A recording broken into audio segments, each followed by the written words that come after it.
welcome back. It's Rose Grigg from Griggs Road Elementary. Today our lesson is going to be one inspired by one of my favorite author illustrators, Carle. I'm going to begin by reading you the story Hungry, Hungry Caterpillar, and then I'm going to teach you how to draw a simple butterfly, add some detail, and then finally add color using a torn paper tissue collage technique. Somewhat similar to Carle's, but not quite as complicated. I hope you'll be pleased. Hi, so we're going to read The Very Hungry Caterpillar by Carle. When our story begins one night. In the light of the moon, a little egg lay on a leaf.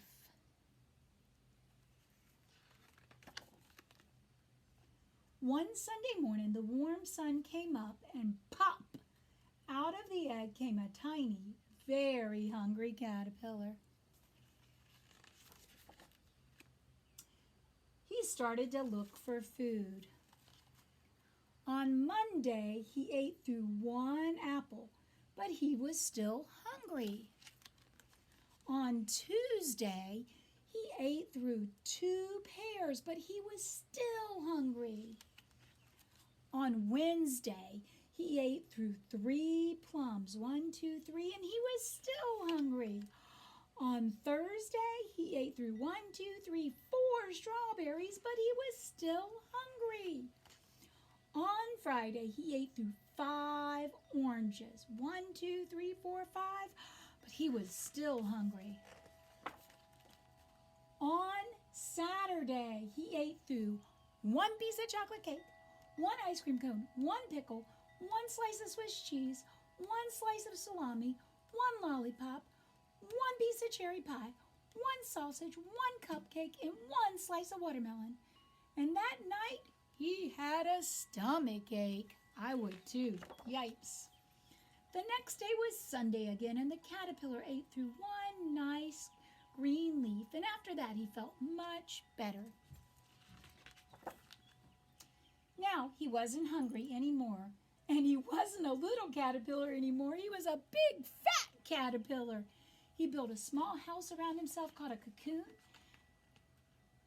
He stayed inside for more than 2 weeks. Then he nibbled a hole in the cocoon and pushed his way out, and he was a beautiful butterfly.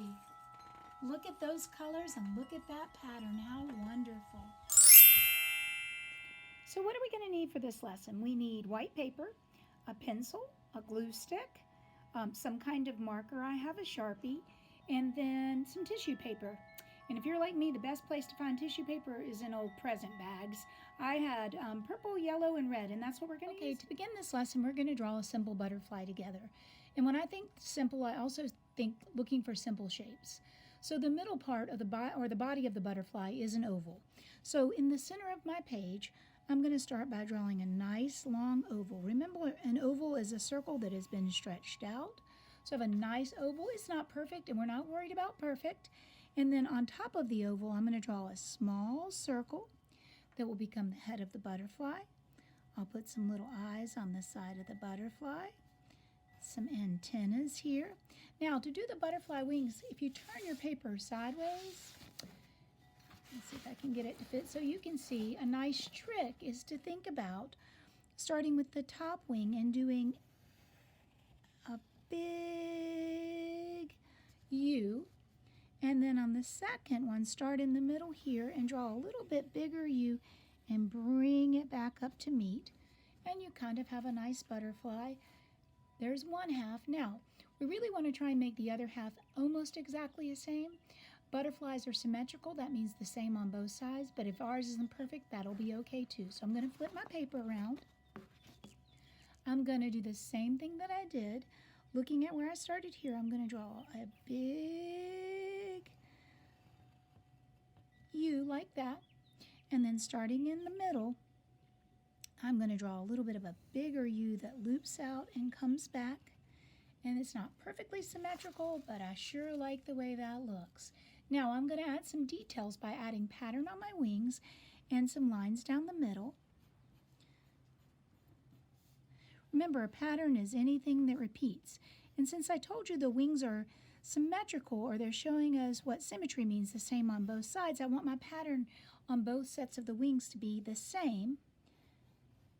Now, we are not trying to do a realistic butterfly, so my patterns can be somewhat inventive. And I'm doing mine. I really like how that looks. And I think I'm ready to go to the next step. Once you like how the patterns on your butterfly wings look, then you can say, I'm done. Remember, we always use a pencil. We draw light till we get it right. And then we're ready for the next step. We're going to use our marker. And I'm just going to trace right over top of the lines for my butterfly, making sure that you can see the simple shapes that I use to draw it, my oval, my circles, my big U's, and also that you can see my pattern that I use to add the details to the wings.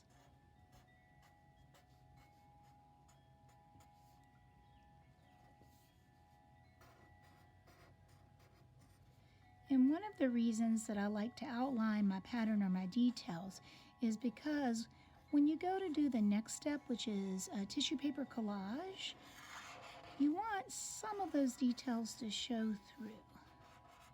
Now, our inspiration artist, Carle, he actually does tissue paper collage, but he makes his own papers by painting them and then carefully cutting them out. Let's see how we add the collage. So I'm going to begin with my yellow tissue paper and my glue stick, and what I'm going to do is tear off little pieces of the tissue paper and glue them down over top of my butterfly. And I'm going to kind of try and make it the same on both sides, not worrying if the shape is the same. And what you're going to notice is that the tissue paper kind of has a translucent quality. It means you can see light, it allows light to come through it so you can see the shapes underneath. And as we're tearing it, the tissue paper into kind of different kinds of organic shapes or natural shapes, and we're overlapping it, it's going to give it this kind of wonderful stained glass effect. I'm going to add a few more pieces of yellow, and then I'll go on to the next color.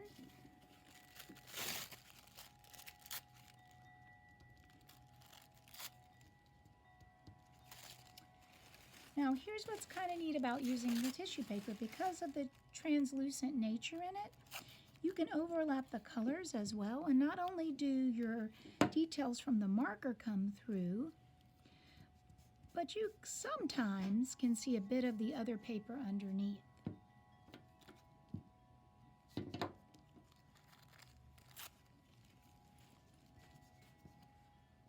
All right, I'm going to fast forward a bit and show you the end result. So as you can see, I kind of tore my different colors, overlapped them. You can see some of the details coming through. You can see some of the other colors coming through, giving it this nice kind of stained glass effect. If you'd like, you can take your marker and you can go back over top of your details, just so your butterfly stands out a little bit more.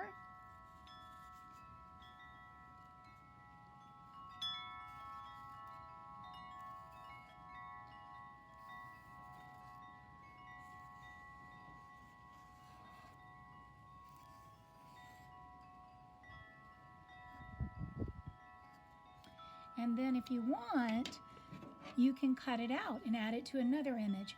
I'm going to cut mine out and add it to a flower image that I have already made. Let's see what it looks like cut out.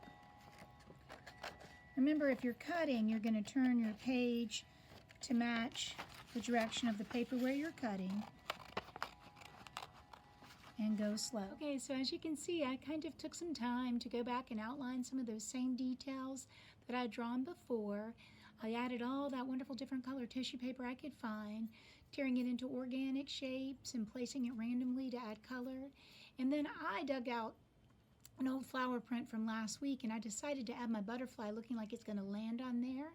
I think next I'll use some crayons and add leaves around that sunflower and maybe a big blue sky behind it. Have fun creating your beautiful butterfly. You could also punch a hole and turn it into a butterfly kite. Something to think about. Happy creating!